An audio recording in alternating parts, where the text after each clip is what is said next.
es muy pegada a la secuencia de la narrativa de la parte cuarta del libro. Y me di cuenta que por fortuna lo hice así, porque resulta que esta parte del libro de Así habló Zaratustra, a diferencia de las tres partes anteriores, sí tiene una hilación. Una de las críticas no, digamos una de las características de la obra de Así habló Zaratustra es precisamente que parece ser un mix o un collage de diferentes discursos, parábolas, que las que están de manera sucesiva no guardan un hilo narrativo ninguno, no guardan ningún hilo narrativo, simplemente son piezas sueltas. Usted va a poder encontrar que él habla de, por ejemplo, de los criminales, que a la siguiente parábola estará hablando de los hijos, y en el siguiente estará hablando, por ejemplo, de las mujeres en el mercado, en fin. O sea, no hay exactamente una hilación en las primeras tres partes del libro. Sin embargo, en la cuarta, extrañamente, esa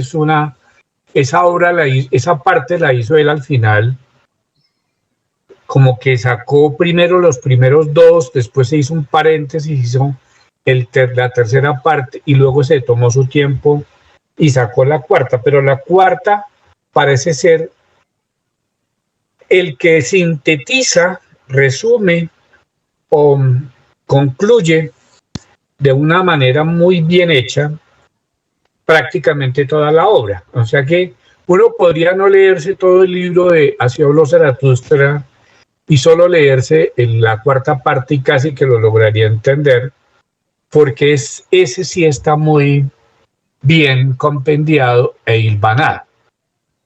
Así que queda muy fácil poder explicar como un cuento, como una narración, qué es lo que ocurre a lo largo de la cuarta parte o cuarto capítulo, por decirlo de alguna manera, de la obra. Son más o menos 20 narraciones, 20 relatos que hace Nietzsche en esta parte, pero todos tienen que ver uno con el otro. Entonces voy a hacer una presentación, está un poquito ilustrada y de alguna manera está sintetizado brevemente, pues sintetizado y brevemente lo mismo de cada uno de ellos. Veamos entonces, voy a compartir mi presentación en este momento.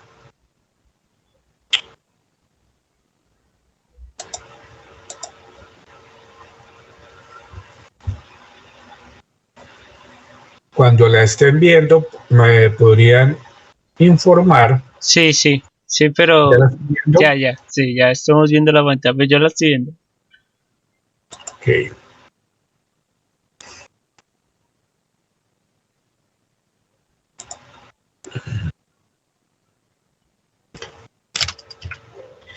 Bueno, esta es la carátula. Así habló Zaratustra, capítulo número 4, más que capítulo es parte, y esta será la sinopsis que presentaré. El primer relato que nos presenta la cuarta parte se llama La ofrenda de la miel. Él sale de su cueva, de su caverna donde normalmente está, y los amigos que lo acompañan, vale decir la serpiente, el águila que siempre lo acompañan, lo invitan a que se tome un descanso y ya habiendo él cumplido la tarea que se ha propuesto a lo largo de su vida, se tome un descanso y haga una ofrenda de la miel afuera, al aire libre, en lo alto de la montaña. Él cree que no está para ese tipo todavía de ofrendas, pero no se lo dice a sus animales acompañantes.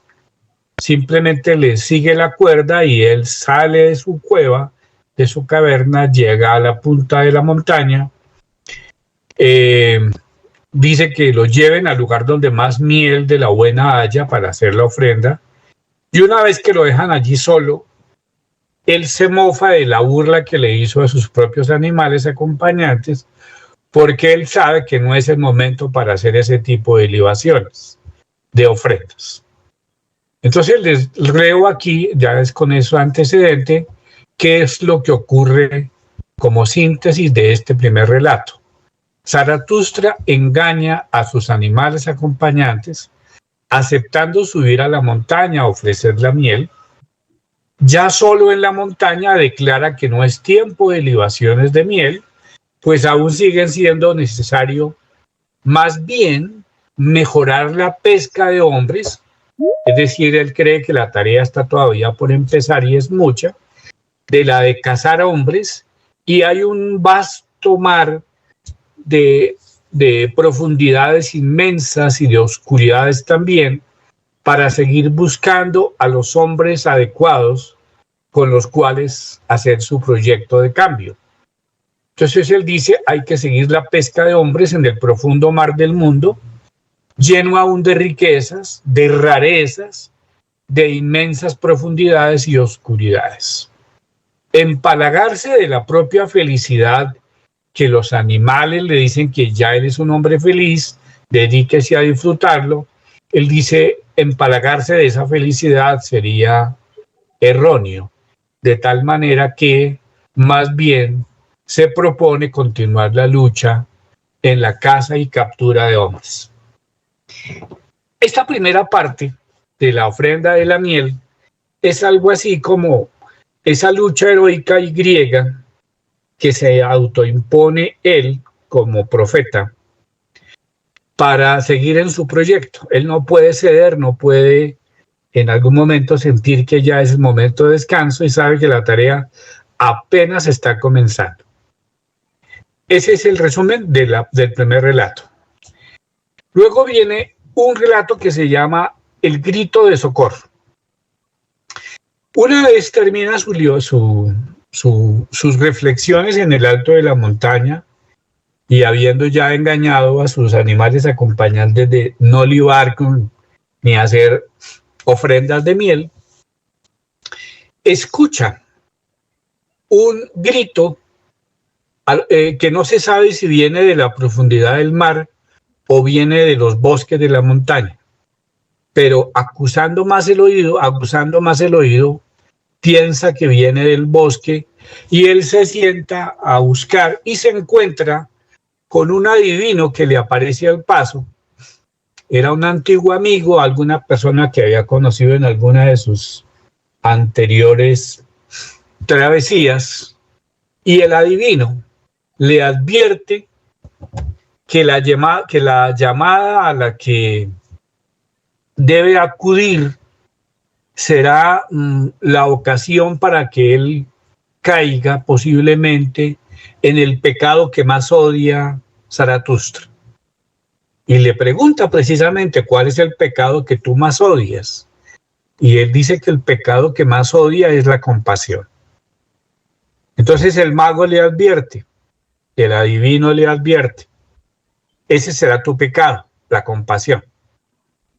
Esas palabras no parecen no hacerle mella a Zaratustra y sigue en la búsqueda de esos gritos desesperados que suenan o resuenan en el bosque. Como él se siente dueño del bosque que rodea su caverna, sabe que es su territorio, entonces él se siente llamado a proteger a la persona que se encuentre dentro de sus predios. Como estas son analogías o alegorías, pues claramente los predios de Zaratustra son el conocimiento, ese nuevo conocimiento que él está por entregar a los hombres. Y si alguien clama en medio de su bosque, es decir, en el mundo de su conocimiento, pues él deberá acudir a él. Y entonces sale a la búsqueda de ese ser que grita por ahí. El mago le advierte que no lo ve muy feliz, que debe prepararse para hacer el baile, pues la felicidad se parece al baile y no pareciera que él estuviera contento, porque lo ve muy ergido, muy quieto, muy frío, muy calculado, de tal manera que lo insta a bailar para que si aparece el que grita, sepa que él es una persona de confianza, porque es una persona que se ofrece de manera alegre, de manera bailando, es decir, en una actitud adecuada. Porque si va con una cara destemplada y mueca seca, pues precisamente el que lo busca va a quedar es más asustado. Hasta ahí el encuentro con el mago se pierde. Si el mago lo viene a buscar a él, entonces le dice Zaratustra que si en verdad lo busca es a él, le indica cuál es el camino para llegar hasta la caverna donde vive Zaratustra y que allá con mucho gusto lo podrá atender.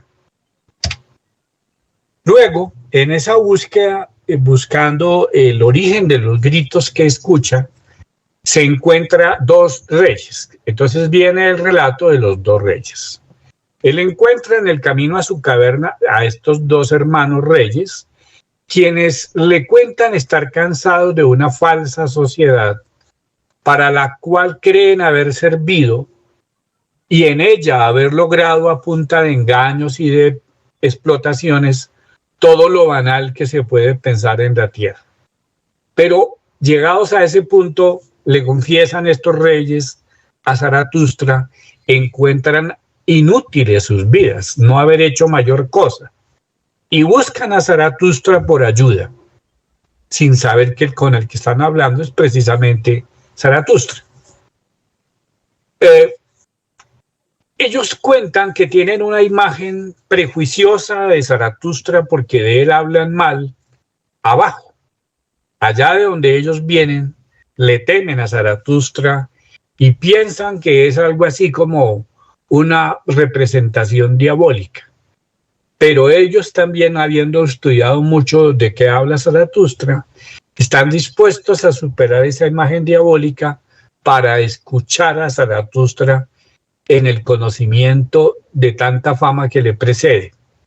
Y por eso lo andan buscando. Zaratustra les dice, el camino que conduce a Zaratustra es este, y al final está la caverna, allá los espera Zaratustra. Así les decía Zaratustra a estos dos reyes y los encaminó para que se encontraran con él al final de la caverna. Pero todavía los gritos se seguían escuchando, así que Zaratustra tenía que seguir buscando de dónde viene ese grito desesperado. Y en el bosque encuentra a la sombra de la noche a un hombre doblado en el camino. Él se topa con el bulto, se encuentra pues cuerpo con cuerpo en medio de la oscuridad y se asusta el uno y se asusta el otro e intentan agredirse como reacción a encontrar una sombra de un cuerpo que no pensaban encontrar. Cuando ya Zaratustra se da cuenta que es prácticamente un mendigo doblado en el camino, concluye que lo que acaba de ocurrir es lo que viene ocurriendo en la historia de la humanidad. Dos personas entran en violencia cuando están ambos llenos o colmados de temores o de miedo. Miedo tiene el uno del bulto que está ahí sin saber qué es, y miedo tenía el que estaba ahí doblado del que se aproximaba. Así que esos dos miedos lo que hicieron fue enfrentar a dos personas, como se viene enfrentando la humanidad de tiempo atrás por esos mismos miedos. Una vez corrido el velo del miedo y de los temores, perfectamente los que se estaban agrediendo podrían a la luz del día y sin ningún temor posiblemente haberse abrazado. Entonces, este discurso pone de presente que hay una amistad o nace una amistad entre los dos, a pesar de que por el desconocimiento se estaban intentando agredir. Una vez que lo ve, se da cuenta que él viene sangrando en los brazos y tiene colgado en cada parte de los brazos unas sanguijuelas. Estas sanguijuelas él mismo se las había aplicado y estaba doblado a la orilla del camino, era porque por ahí pasaba un arroyo y en los arroyos se conseguían las sanguijuelas. Como ustedes saben, las sanguijuelas son un mecanismo de curación que permite que hacer sangrías en las partes del cuerpo para sacar las toxinas del cuerpo o hacer lo que hoy en día se llama una transfusión de sangre. Reemplaza lo que hoy en día es una transfusión. Entonces estos animalitos chupan la sangre, hacen una sangría y de esa manera el cuerpo tiene un principio de curación. Le explica este señor a Zaratustra que eso es lo que está ocurriendo y él se le presenta y le cuenta que él es Zaratustra y entonces él dice: entonces quedo honrado yo porque acabo de encontrar el sanador mayor. Usted es mucho más que la sanguijuela, usted es el erizo, usted es la máxima sanguijuela que podrá hacer todo el cambio en mí y purificar toda mi sangre. Cuando ve esto, Zaratustra se da cuenta que es una persona concienzuda, que tiene muy claro conocimiento del espíritu, que es el que está liberando y purificando. Entonces Zaratustra lo invita a que para poder profundizar en estos temas espirituales, tome el camino que va a la caverna y allá lo puede esperar. Así que ya tenemos el encuentro con los reyes, el encuentro con el hombre de las sanguijuelas, el encuentro con el adivino, y ahora llegamos al encuentro con el mago.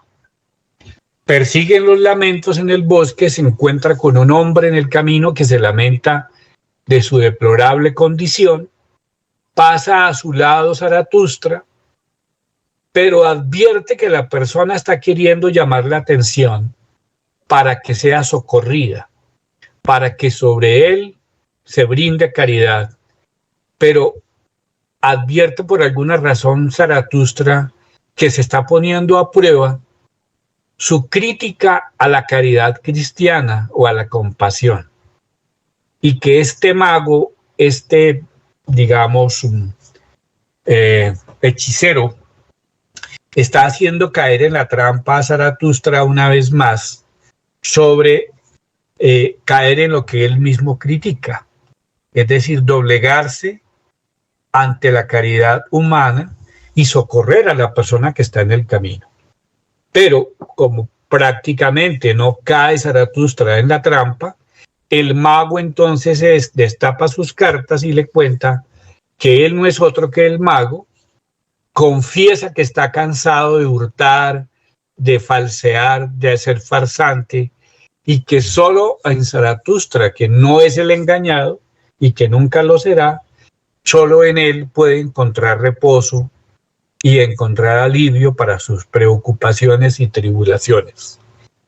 Y que claramente si es él su maestro, como quiera que le ha aprobado una vez más, no caer en la falsa caridad.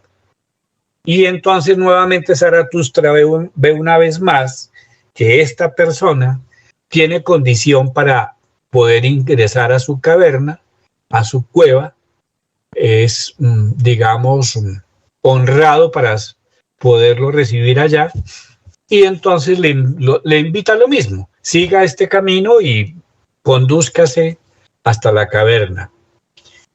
Así pasan las cosas, pero los gritos siguen, y se encuentra más adelante con un viejo achacoso que termina siendo un jubilado papa.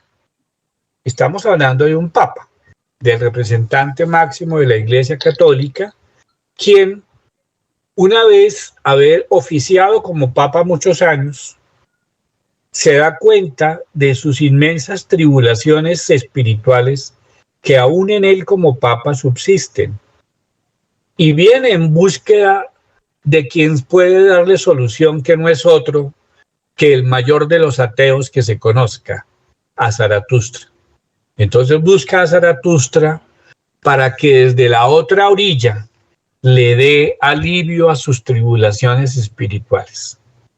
Zaratustra le contesta que quizás se equivoca él al calificarlo a Zaratustra como el mayor ateo, puesto que el que viene de renunciar a sus creencias, a sus credos de tantos años, a sus prácticas religiosas y demás, pues terminará siendo más ateo que él mismo. Entonces, por esta prueba, Zaratustra entiende que este es un candidato para ser recibido nuevamente en su cueva, en su caverna, y le señala la ruta para llegar allá. Así que varias personas van en camino hacia la caverna. Más adelante, los lamentos no están terminados y se encuentra con el más feo de los hombres. Así se llama durante el relato este personaje. Una persona sin proporciones, con desfiguraciones, absolutamente horrible, sucio, doblado. Zaratustra lo ve, lo escucha. Este ser termina de manera tal ofreciéndole una ternura inmensa a pesar de su fealdad y un amor propio muy grande. No obstante lo horrible que pareciera, no desdice de sí, se ama, pero al mismo tiempo se desprecia en su condición espiritual, en la condición de que todavía le faltan por lograr muchas cosas. Se aprecia en su físico, se aprecia, se acepta tal cual es, pero sabe que es imperfecto en sus condiciones espirituales y por tal razón se desprecia. Y le cuenta a Zaratustra que él se desprecia a sí mismo. Zaratustra reconoce en él a un hombre superior. ¿Por qué? Porque solo los que se tienen la calidad de despreciarse a cambio de practicar sobre ellos autoindulgencia, son precisamente los marcados para hacer un proyecto de hombre superior. El que se perdona permanentemente, el que resulta siendo autoindulgente o espera que los demás lo sean con él, pues ese no sería candidato. Pero precisamente en este hombre feo, con alguna profunda bondad y con mucha capacidad de dicción, hablaba muy bien, él ve entonces que hay un candidato para los seres de pesca que él está buscando. Más adelante se encuentra con un mendigo. Este mendigo le cuenta su historia a Zaratustra. Era un hombre muy rico y se despojó de todos sus bienes, que los repartió entre los pobres y la gente de la plebe. Más adelante, ese hombre antiguo rico ve que lo que él entregó a una cantidad de seres pobres y de la plebe no los transformó de manera definitiva a ninguno de ellos. Ellos pocos días más tarde siguieron siendo tan pobres como siempre lo fueron, agotaron lo que les dio y no hubo ningún cambio. De manera tal que en el acto de dar y en el mal recibir por parte de ellos, él tuvo una lección. Esta era una falsa caridad y por lo tanto estaba postrado y buscando respuestas para encontrar un camino que ya no fue el del acto de caridad de dar a hombres que no estaban preparados para recibir. Y nuevamente encuentra aquí otro nuevo candidato, Zaratustra, para indicarle el camino hacia la caverna. Siguiendo con los lamentos, se encuentra más adelante Zaratustra una parte que aquí Nietzsche presenta muy bella. Y es que no obstante seguir los ruidos y no ver ninguna persona, se da cuenta que quien lo sigue y todavía parece vociferar y reclamar a gritos es su propia sombra, es decir, la sombra de Zaratustra. lo cual significa que a pesar de todos los acompañantes anteriores que mandó a la caverna, había uno más que mandar a la caverna y era a su propio yo, es decir, su propia sombra. En la búsqueda del origen de los gritos en el bosque, encuentra entonces esta sombra que nunca lo abandona.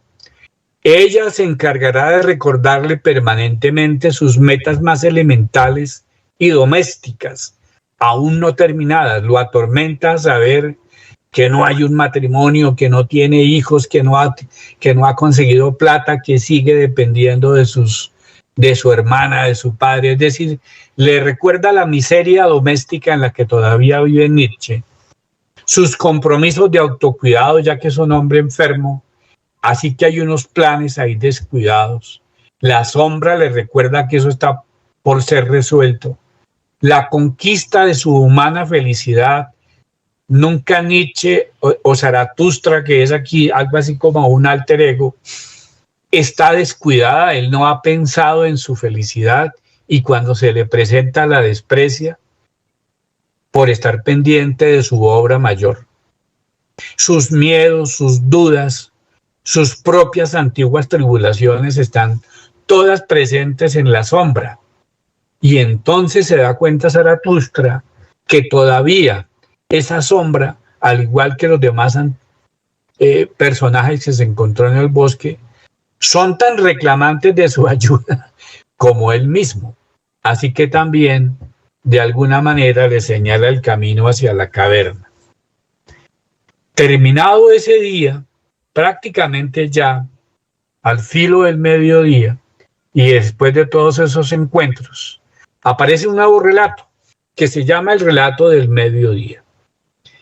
Se agotado ya por toda la caminata, está ahí Zaratustra debajo de un árbol y piensa, digo yo, más o menos media en ese momento cuando escribe estos relatos, la vida de Nietzsche más o menos los 37, los 38 años. Eso más o menos puede figurarse como la mitad de su vida útil.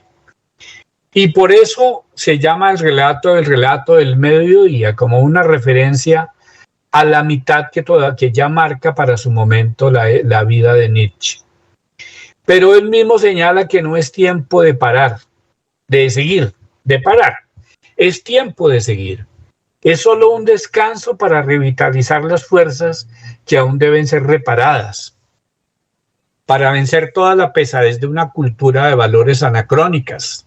También puede leerse como que la tarea de haber encontrado al hombre superior está todavía muy incipiente, que aún hay mucho por buscar y por encontrar para poder saber con quién adelantar el proyecto que tiene. Esa es entonces el mensaje de su sentada a la orilla del árbol para saber que no es tiempo sino de una parada corta, pero de que la cosa sigue todavía pendiente.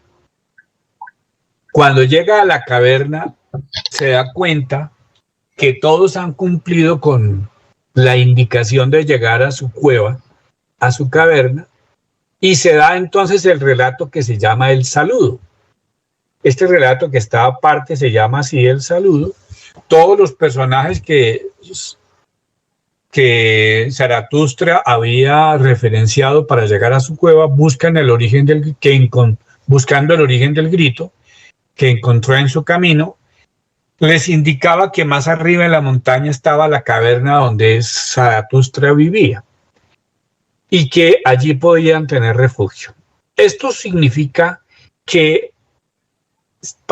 si todos ellos, habiéndoselo encontrado en el camino, les enviaba nuevamente a seguir un camino hacia el alto de la montaña para llegar a la cueva, traduce en mi humilde interpretación que aún les quedaba camino por recorrer, que todos esos candidatos a superhombres tenían que por sus propios medios llegar hasta el lugar donde habitaba Zaratustra.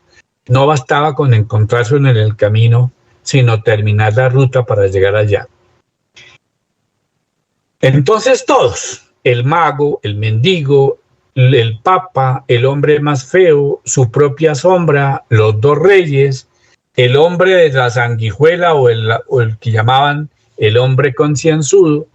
Todos llegaron a la caverna y allí, luego de muchas lisonjas y saludos, Zaratustra los declara aún no hombres superiores, pero sí les declara que allí, llegar allí ya es un peldaño.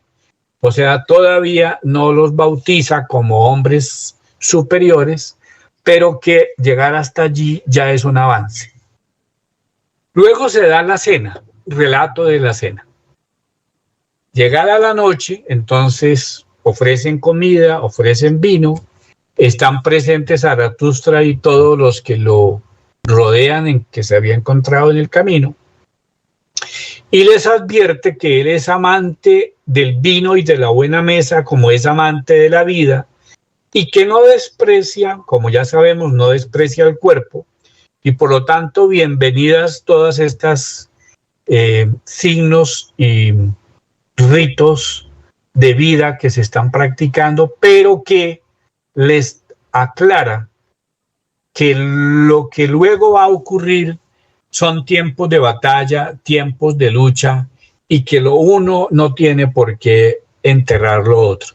Es decir, que si efectivamente buscan ser en él, buscan encontrar el superhombre no, sino el hombre superior, entonces se necesita que estén más allá de la cena, más allá del vino, y estén dispuestos a la lucha y a la batalla y a la guerra. Hasta aquí vale la pena observar algo que seguramente ustedes también a lo largo de esta presentación habrán podido observar. Una similitud, una especie de parangón entre varias escenas de estos relatos y las escenas o las vivencias de Jesús en su evangelización. Es decir, si comparamos las etapas finales del evangelio cristiano y lo que hemos visto aquí, es más o menos lo mismo.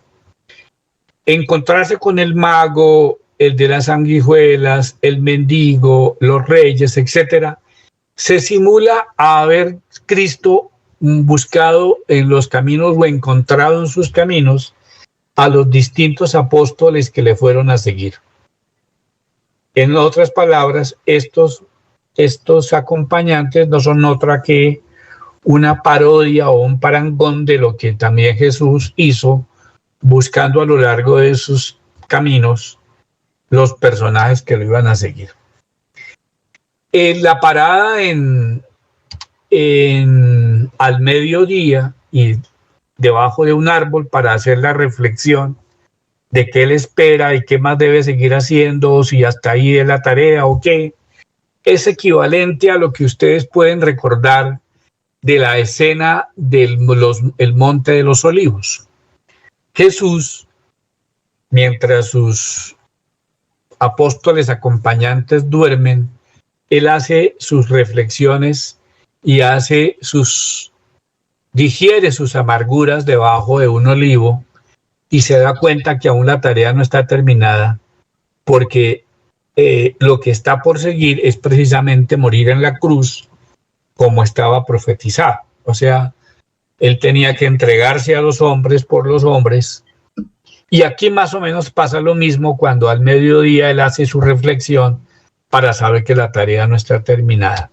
Y para acabar de completar los parecidos, luego del saludo pasa la cena.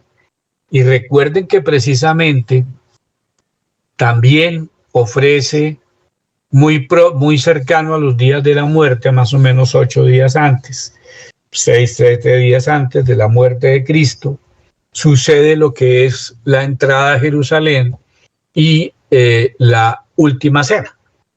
Entonces, observen cómo Nietzsche de una manera irónica va presentando distintos escenarios, distintas fases, distintas visiones bíblicas, pero cargadas de un contenido que precisamente hace crítica del mensaje cristiano y de los valores cristianos.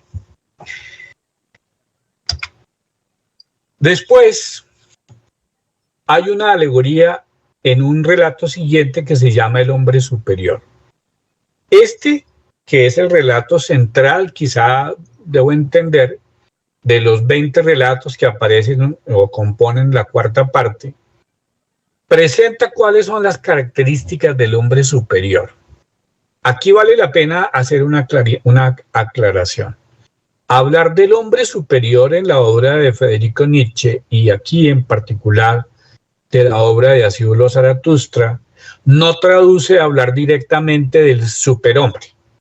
Una cosa es el superhombre y otra cosa es el hombre superior.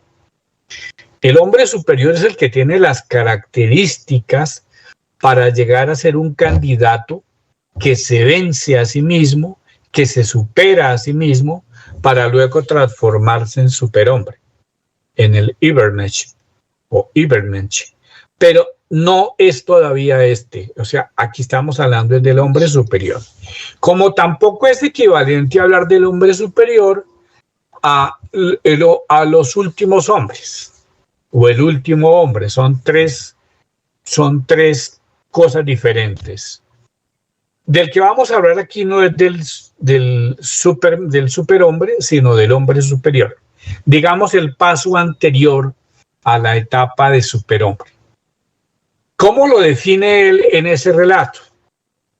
Brevemente, es un relato largo, pero aquí lo sintetizo en lo siguiente. Es aquel que no se queda en las pequeñas virtudes.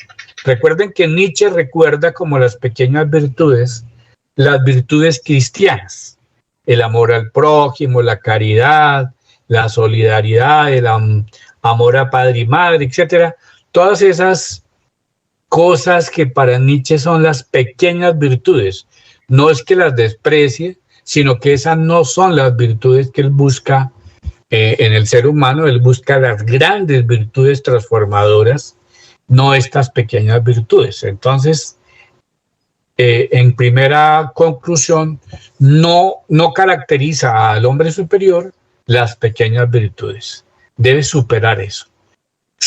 Debe ser aquel que supere el estadio de la plebe, el estadio del común, el estadio del ordinario.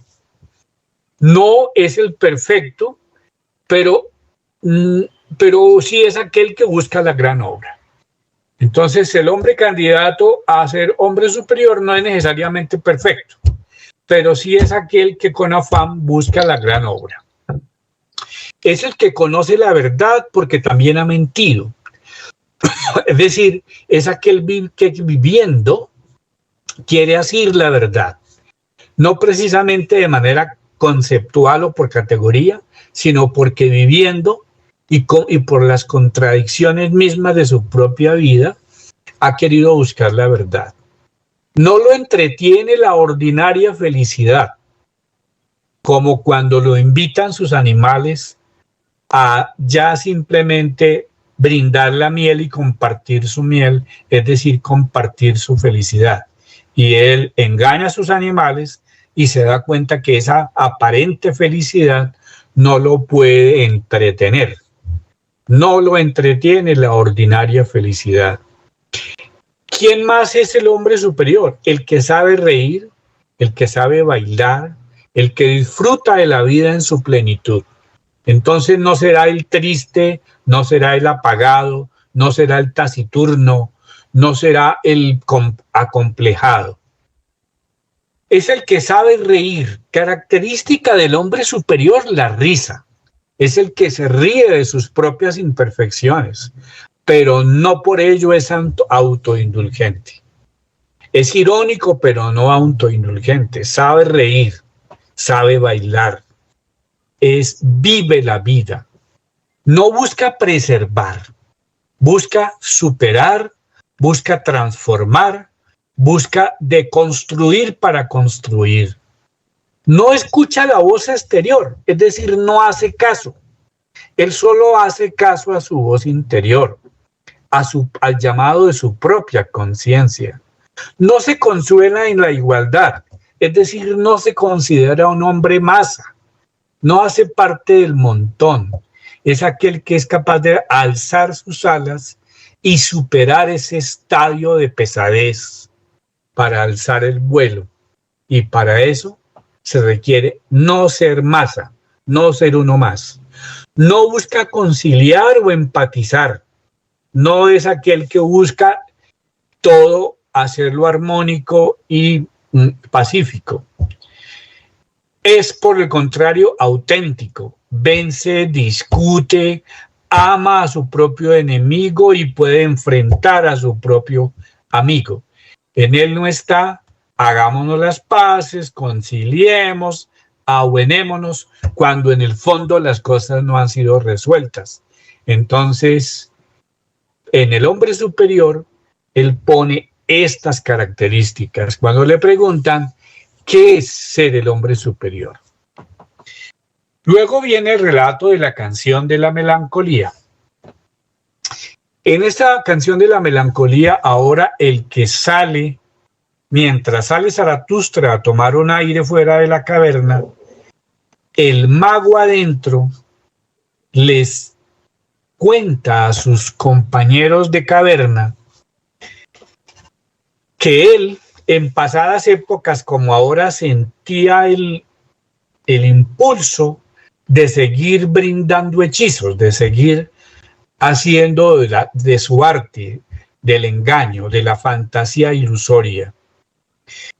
Y que él también adivina en Zaratustra que el Zaratustra es un poeta, un mago, que también ha urdido buscar con su mensaje no en la palabra calculada, lisa y fría de los científicos o de los filósofos corrientes, y que tampoco se presenta como un heraldo, como un mensajero de un dios, ni tampoco para escucharla en los templos fríos o gélidos, sino que Zaratustra, como él, lo busca en la magia de los bosques, en la naturaleza viva de la tierra, en los cielos, en los mares, es decir, en la vida misma, en la tierra misma está la verdad, y ella ofrece esos hechizos o esas verdades. Y dice que en su concepto, Zaratustra, tanto como él, tienen de mago y de poeta, y es así como tanto lo atrae como tanto desconfía. Tanto lo atrae porque se le parece, pero tanto lo repudia porque sabe que es también un arte de magia, un arte de hechizo, que es el que tiene el poema de la naturaleza, el poema de la fuerza natural. A esta canción de la melancolía que le cita el mago a todos sus compañeros, se va a oponer la participación de otro de los allí presentes para hablar de la ciencia. Y dice que los relatos de la naturaleza y del bosque y los hechizos mágicos del mundo, como si todo estuviera preconcebido para que se dé por arte de magia, no lo convencen, que él solo cree en la necesidad de lo que está certero, estudiado y fijo, y esa certeza solamente se la puede dar la ciencia. Y explica que el hombre ha logrado llegar a donde ha llegado precisamente porque con esa mente inquisitiva ha superado el miedo, ha superado la necesidad y los temores del hombre a punta de un uso de la inteligencia y la razón volcados en la técnica y en la ciencia para superar las cosas del mundo, y que por lo tanto no le da ningún crédito a cuentos de poetas y de magos que buscan en la naturaleza así en forma espontánea la solución a las cosas.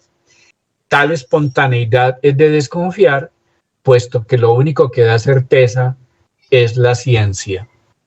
Estando hablando este personaje de oposición al mago a través de que más bien lo que hay que tener es certeza, es algo así como una defensa en su momento del positivismo que por su momento cundía en Europa.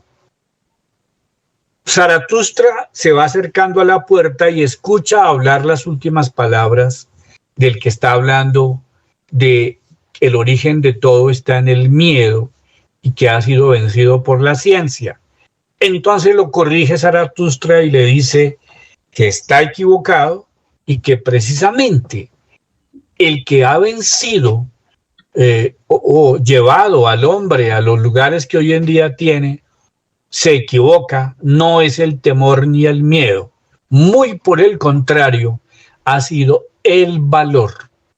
Entonces la categoría del valor y del coraje, del heroísmo, como se diría si interpretáramos a los griegos, es realmente el que vino a hacer que el hombre se supere. No es el miedo la matriz de los logros del hombre, sino el valor. Y de pronto podríamos pensar, el miedo solo no hace nada. El miedo, si no está subsecuentemente seguido o respaldado en el coraje y en el valor, pues va a quedar agachado y en cuclillas el que está muerto de miedo y no va a pasar nada. Solo si a continuación hay un golpe de valor, de coraje, de heroísmo, se superará la situación y entonces él encuentra, y esto es un recuerdo de las tragedias griegas estudiadas por Nietzsche, cómo precisamente en la vida griega lo que llevó a los hombres a las altas niveles en las artes, en la poesía, en las ciencias de los hombres griegos y que añoran los alemanes del momento volver a tener, no fueron precisamente el miedo, sino precisamente el coraje, el heroísmo y el valor. Y no las ofertas o los ofrecimientos de una vida futura en el más allá como premio a su buena vida. Recuerden bien que los griegos no tenían concepto del más allá en el sentido de un mundo paradisiaco, de un cielo de premio para su buena vida. Todo lo que había que hacer de bueno o de malo se daba en esta misma vida y la gloria se adquirida era por el recuerdo que quedaría en los sobrevivientes, en sus familiares, en los demás compañeros de batalla, cómo lo recordarán por su coraje o por su valor. Pues aquel premio estaba en la memoria de los hombres que podrían tener sobre el gran valor que alguien ofreció. Ese arete que ellos mencionaban como, digamos, consigna de vida para todos sus actos.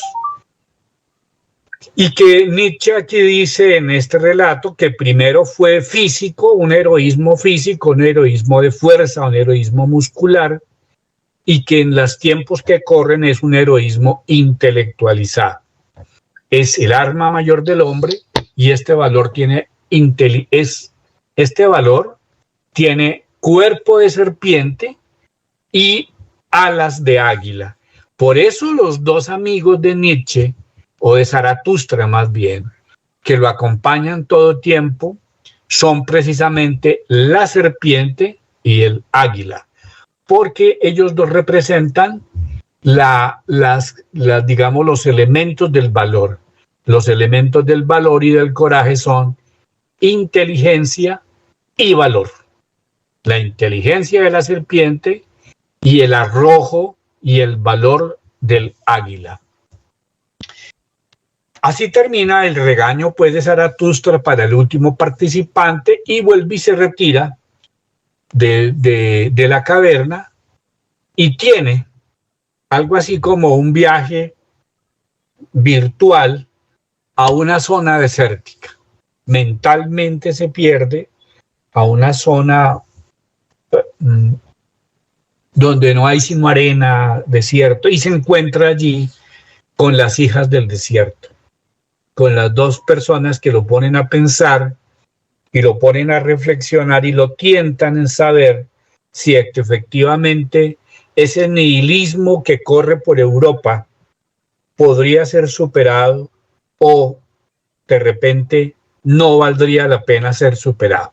Recuerden que ese nihilismo no es otro que el que se origina precisamente una vez que cunde en la cultura europea la muerte de Dios. Dios ha muerto. Si Dios ha muerto, el sentido de la vida para los europeos en su momento quedaba en el aire, es decir, si no hay bien, si no hay mal, si no hay Dios, si no hay castigo, entonces como qué vinimos a hacer a este mundo, como qué nos ganamos con portarnos bien, o cuál es el castigo o ningún castigo por portarnos mal. Entonces quedamos como en la nada, como en lo que se llama muy frecuentemente en las obras de Nietzsche, en la náusea, en el mundo vacío que no sabemos para dónde va.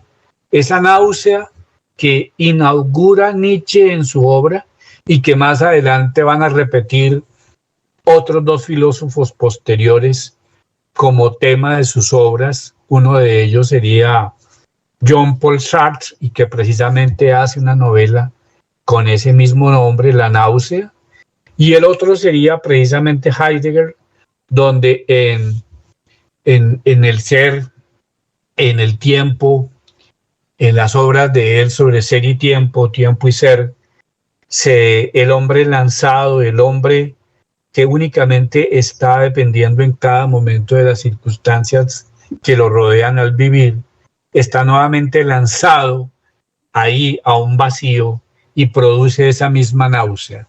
Así que en palabras tanto de Heidegger como de Jean-Paul Sartre, luego se va a ver esta misma sensación de vacío que queda cuando Dios ha muerto. Y ante ese nihilismo que aquí se retrata como un desierto, como el peligro de entrar a un lugar inhóspito donde esto no va para ninguna parte. Y en ese momento de reflexión de Zaratustra, recuerda que aún está Europa con sus valores, con su cultura, y un poco de manera hegeliana, ve que Europa está por encima de todas las demás conquistas del mundo, y que por lo tanto, pese a todas las críticas que le caben al imperio austrohúngaro o alemán, por el que está luchando o luchaba Wagner a su manera a través de la estética y de las artes, por parte de Federico Nietzsche, con marcos mucho más amplios que el nacionalismo wagneriano, encuentra que todavía hay posibilidad de que se supere ese nihilismo, ese vacío en esa cultura que ya tuvo un comienzo en Grecia, continuó por Roma, pasó por Italia y sigue adelantándose por Francia y otros países, y que está por ser, digamos, domada para que eche raíces en Alemania. Y este mismo proyecto, entonces él lo retoma como que todavía hay una posibilidad de una cultura europea en la cual pueda hacer raíces el proyecto de unos nuevos valores como los que se propone Nietzsche en esa renovación o en ese replanteamiento de valores. Este capítulo, muy confuso por cierto, para entenderse, se llama Las hijas del desierto. Regresa de esa reflexión que hace Zaratustra por fuera de la caverna y regresa a la caverna. Y cuando regresa, se encuentra con lo siguiente. Al regresar a la caverna, aquí hay una cosa curiosa. Todos los invitados a la caverna están orándole y rezándole al burro que llevaba los aperos de los dos reyes. Los dos reyes, se me olvidó contarles, iban acompañados de un burro que llevaba las alforjas y las cosas de los dos reyes. Pues ese burro lo pusieron en el centro y todos el mago, el de las sanguijuelas, el mendigo, todos estaban hincados frente al burro, rezándole y orándole. Podrán imaginarse la zozobra de Zaratustra luego de pensar que todos ellos eran candidatos para ser el superhombre, y lo que se encuentra así frente a frente es con un retroceso inimaginado. Todos rezándole ya no a un dios imaginario o a un dios de carne y hueso, sino a un burro. Así que escucharon de él para cada uno, por supuesto, el respectivo regaño y llamado de atención. ¿Qué pasó aquí? ¿Qué es esto? ¿Aquí qué está ocurriendo? E insta a que le cuenten qué es lo que pasa.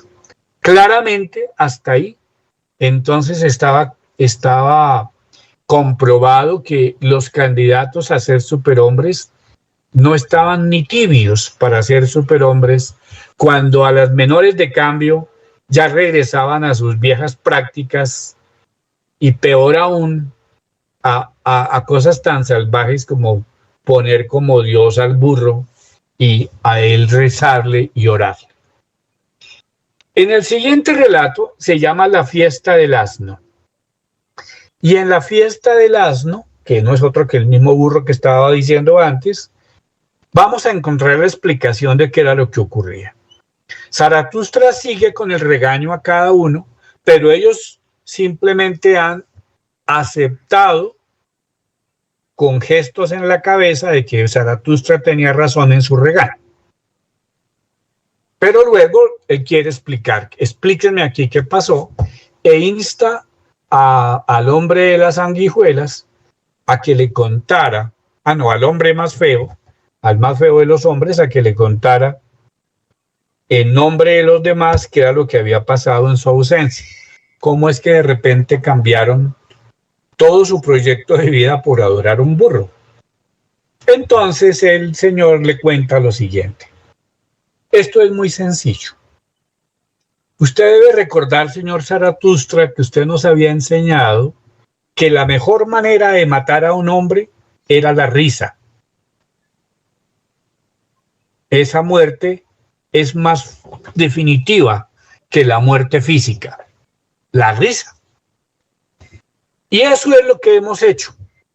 Hemos matado a Dios a través de la risa.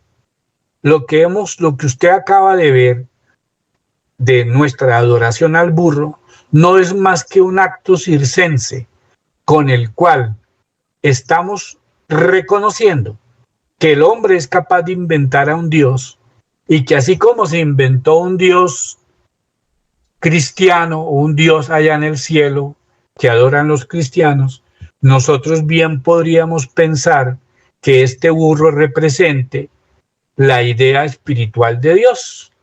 Así que lo hemos recreado de manera burlona para decir, tan cierto es que Dios ha muerto, que aquí lo podemos reemplazar simplemente por un burro. Cuando ya Zaratustra se da cuenta que lo que habían hecho era un montaje para declarar que efectivamente ellos estaban perfectamente dispuestos a separarse de la idea cristiana de un Dios creador y que más bien, si se quieren, lo reemplazaban por un simple burro, entonces él entra en contento porque sabe que estos personajes estaban dando prueba de que efectivamente eran candidatos a ser el superhombre. Pero luego los regaña por otro lado. Bueno, pero lo que ustedes acaban de hacer es cosa de niños, de juegos de niños. Así que eso no debe seguir ocurriendo en mi caverna. En mi cueva se hacen actos de hombres o se hacen actos que eleven a las personas para ser el hombre superior, pero no juegos de niños, no estas niñerías. Entonces nuevamente le contesta el más feo de los hombres, pero antes de eso les advierte, si ustedes siguen en estas, sí que no van a conseguir el cielo. A lo que contesta entonces precisamente el hombre más feo y contesta, es que nosotros hemos acordado que no queremos un paraíso en el cielo, que lo que queremos es un paraíso en la tierra. Así que, nuevamente con esta segunda inteligente respuesta, Zaratustra ve una vez más que efectivamente estos hombres eran los verdaderos candidatos para ser los hombres superiores. Luego viene la canción del noctámbulo.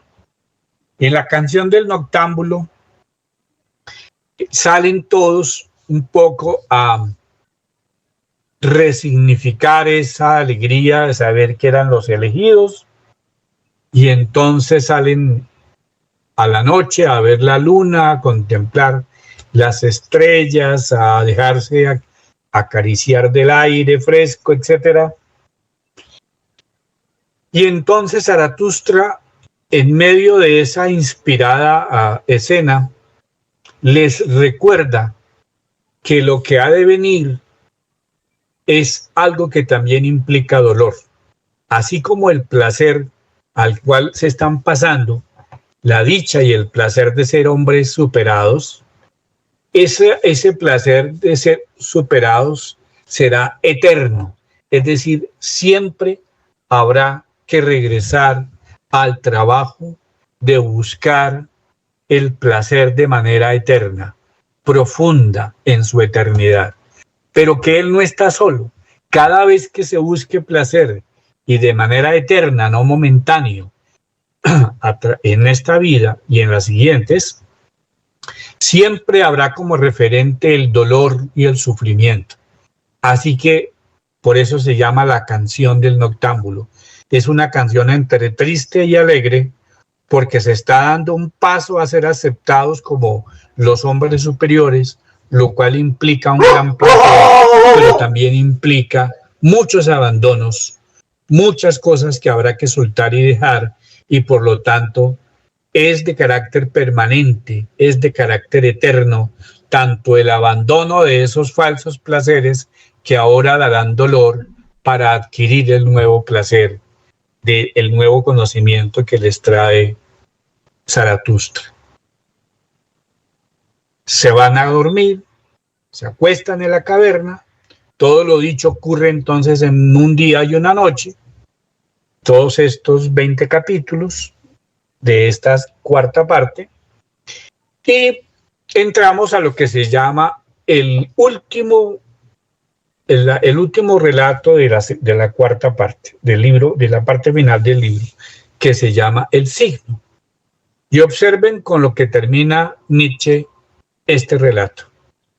A la primera mañana del día siguiente, a la llegada de sus huéspedes, es decir, los hombres superiores, Zaratustra sale a recibir el sol y declara frente al sol las mismas palabras del día que decidió bajar de la montaña a buscar a los hombres. Los que hemos leído este libro de comienzo a fin, recordaremos que esta obra comienza con una frase que dice: Sol, ¿qué sería de ti si no hubiera quien recibiera tus rayos? Palabras más, palabras menos, aunque está aquí encomillado, es lo que dice Zaratustra en la introducción a la obra completa. Y al decir estas palabras, se percata de que él está solo frente al sol, es decir, de que a él no lo acompañan los hombres superiores que todavía duermen en la caverna. Luego mira al cielo y se da cuenta que bien arriba corta su mirada hacia el sol, el águila, y enrollada en el cuello del águila, la serpiente. Entonces el cuadro está completo. Los únicos que están viendo al sol en ese momento son Zaratustra, sus dos animales acompañantes y nadie más. En ese momento, el desplome de Zaratustra fue todo. Entonces los hombres que lo acompañaban no están a la altura de ser llamados los hombres superiores. Aún duermen cuando deberían estar despiertos. En ese momento, el desplome de él no solamente moral, sino físico. Se decae, pierde el equilibrio, busca recostarse en la piedra que está a la entrada de la cueva, y al bajar las manos para no golpearse, se da cuenta que su mano cae sobre una melena tierna, una melena suave, y es la melena de un león. Entonces había alguien más ahí que él no se había dado cuenta. Era un león. Y ese era el signo que él estaba esperando para saber que él ya estaba listo para ser el superhombre, para llegar a la etapa del superhombre. El momento en que apareciera un león manso frente a él, que le acariciara las manos y sus pies, como en ese momento estaba ocurriendo con el león que aparecía ahí. Entonces regresa él nuevamente en su bondad y en su gran alegría de saber que si por lo menos los acompañantes que están en la caverna durmiendo no están a la altura de ser llamados hombres superiores, él por lo menos acaba de recibir el signo a través de este león de que ya estaba preparado para dar el siguiente paso. Cuando eso ocurre, se levantan sus acompañantes de la caverna, salen a la puerta de la cueva, salen a saludar a Zaratustra y a seguirlo honrando, y el león los ve, ruge fuertemente, exhibe sus colmillos y con el primer rugido del león, todos los seres que estaban en esa caverna buscaron escondederos y se perdieron en la profundidad del bosque. Hasta ahí llega el relato, se pierden los seres que él pensaba estaban dispuestos a ser candidatos a ser el superhombre, es decir, hombres superiores por ahora, y se da cuenta que todo ha sido vano, toda su tarea ha sido vana, esto ha sido meramente un sueño. Y en ese momento recuerda que cuando él se encuentra con el mago le había dicho, tú caerás en el pecado que tanto odias. ¿Cuál es?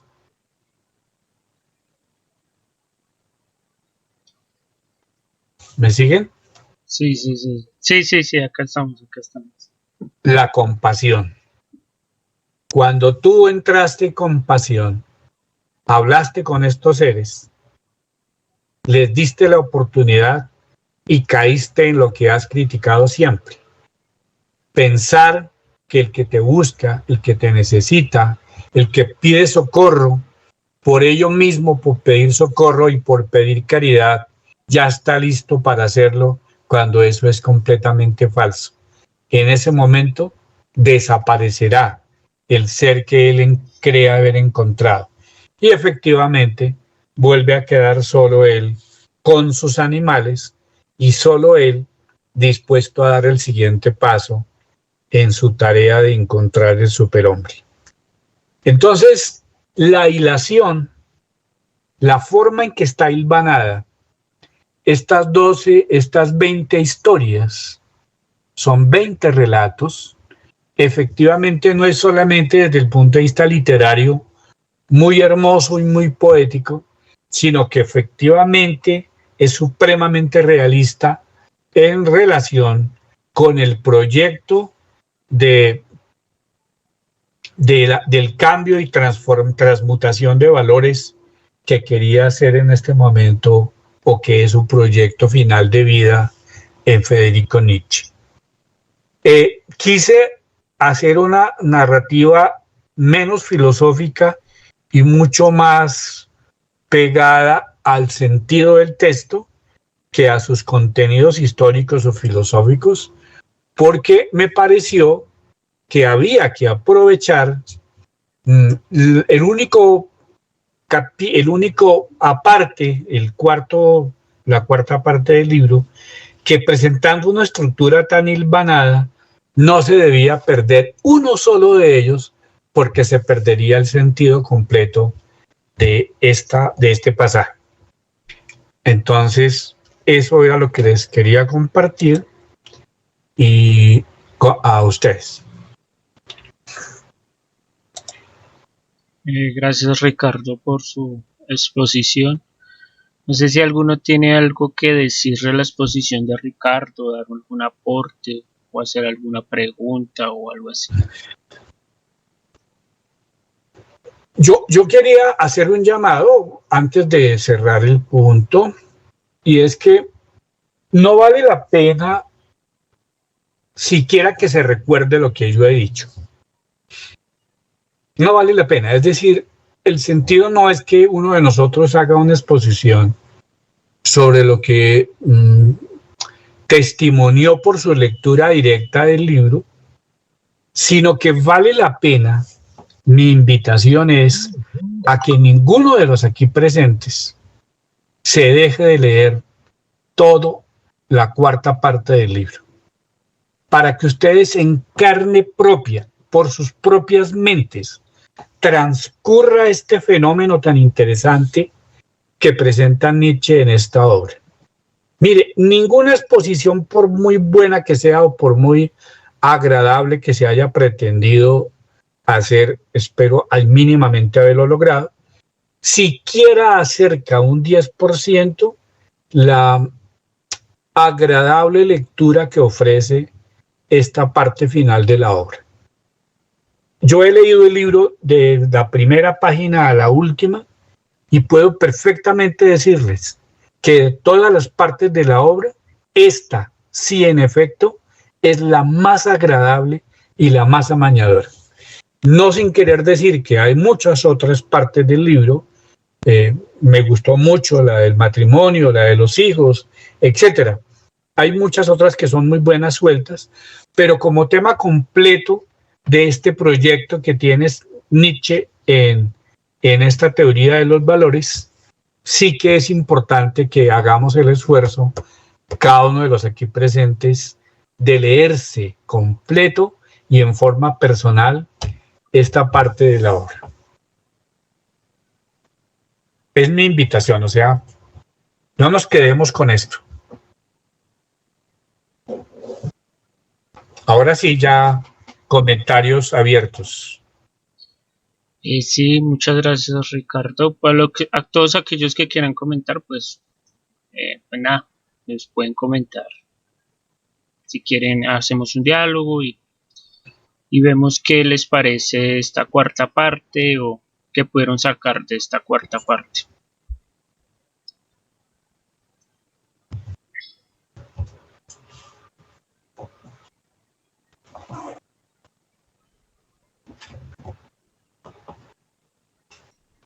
Bueno, por ejemplo, a mí me parece que acá hay algo curioso porque, pues bueno, si hay una división entre el hombre superior y el Übermensch, ¿no?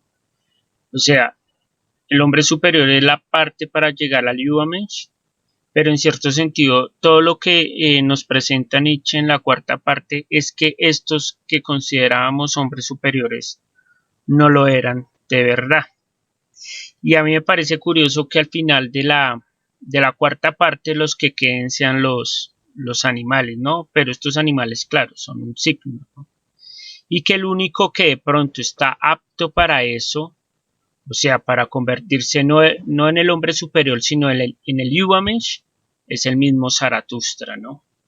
Hay una parte que Heidegger hace sobre ese pavor que, digamos, en cierto sentido, en alguna de las partes de estos discursos, Zaratustra le tiene pavor al Übermensch, ¿no?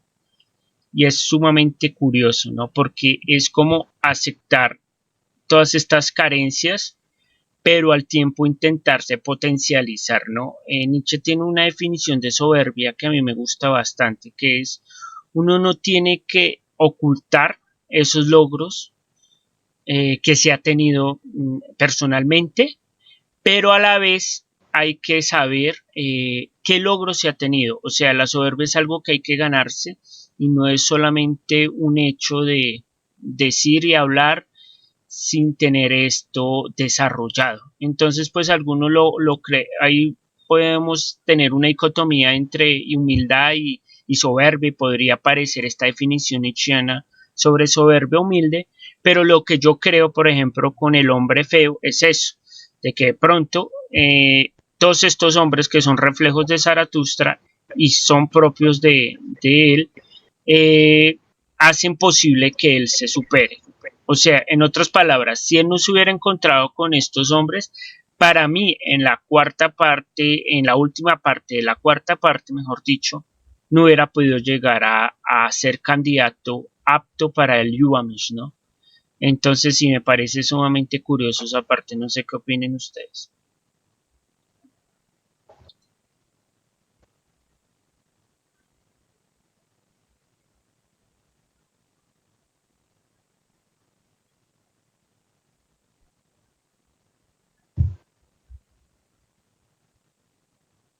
Pueden opinar o hacer preguntas, no se preocupen por, por la forma en que lo vayan a tener que decir.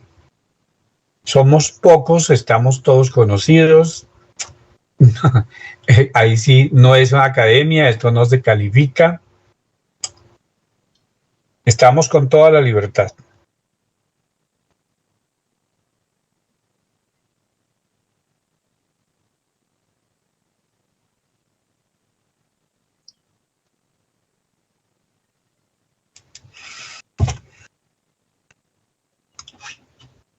Veamos más bien las apreciaciones, la percepción que tuvieron cada uno. Yo me voy a atrever a preguntarle a cada uno qué sintió, qué percibió.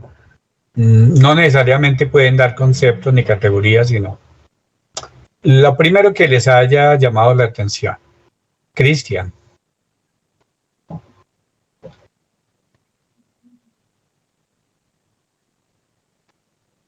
Cristian.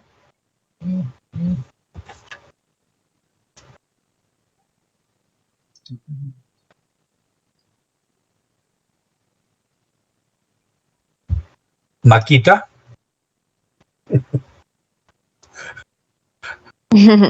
No, yo creo que paso. ¿Pasas? Bueno. Joan Centeno.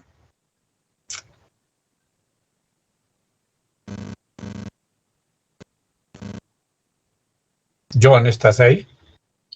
John Parse está ahí.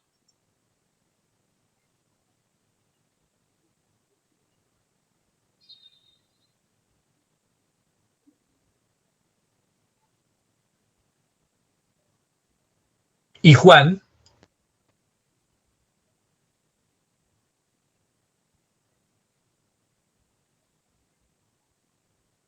Están todos muy tímidos. Están todos muy tímidos o están.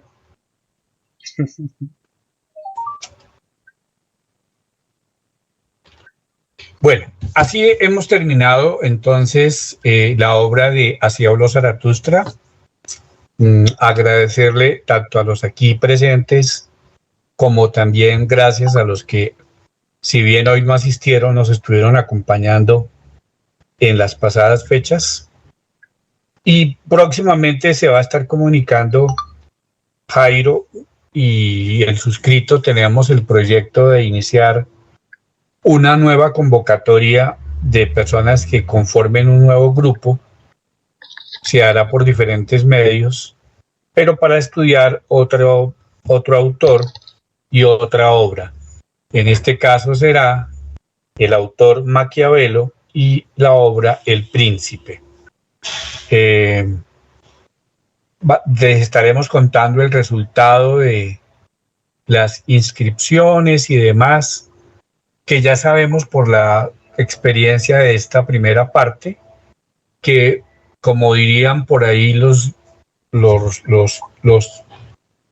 evangélicos, muchos son los invitados y pocos los que los elegidos, algo así. Escogidos, algo así. Sí. Los escogidos. Sí. Entonces posiblemente podría llegar a pasar que aunque en la ocasión anterior llegaron a ser más de 200 inscritos, en últimas, por esa indisciplina que nos caracteriza o esa falta de planificación en nuestras propias cosas, terminan siendo menos de 15 o 20 y a la postre no más de 5 los que terminan un proyecto. Muy a pesar de todo eso, vamos a insistir con un segundo proyecto de lectura grupal y también de diferentes países si es necesario, para tener esto como punto de encuentro, como espacio de encuentro para estimularnos en la lectura de estas obras tan interesantes y de estos personajes tan influyentes en la historia y en la cultura nuestra. Sin eso, pues sencillamente a Jairo agradecerle toda su coordinación, toda la parte logística que manejó muy bien, sus publicidades, sus artes y demás, sus aportes tan chéveres en todos estos temas y seguir ahí adelante. Nos esperamos entonces ver en un siguiente grupo. Vale, muchas gracias Ricardo por todo. También sus aportaciones fueron muy pertinentes y fue un placer haber analizado esta obra con usted y con los presentes, ¿no? O con los que estuvieron en cada reunión. Entonces, sí, estaremos invocando a ver de pronto para analizar el Príncipe de Maquiavelo, que nos parece relevante para pues estas épocas. Y nada, entonces muchas gracias por haber asistido, muchas gracias por haber estado aquí y espero que tengan buena noche y que tengan buen fin de semana. Entonces que estén muy bien. Bueno, hasta luego. Listo. A todos. Vale, chao Gracias. Ricardo, muchas gracias. Chao, A Jairo. todos. Listo. Chao. Chao. Buenas noches. Chao.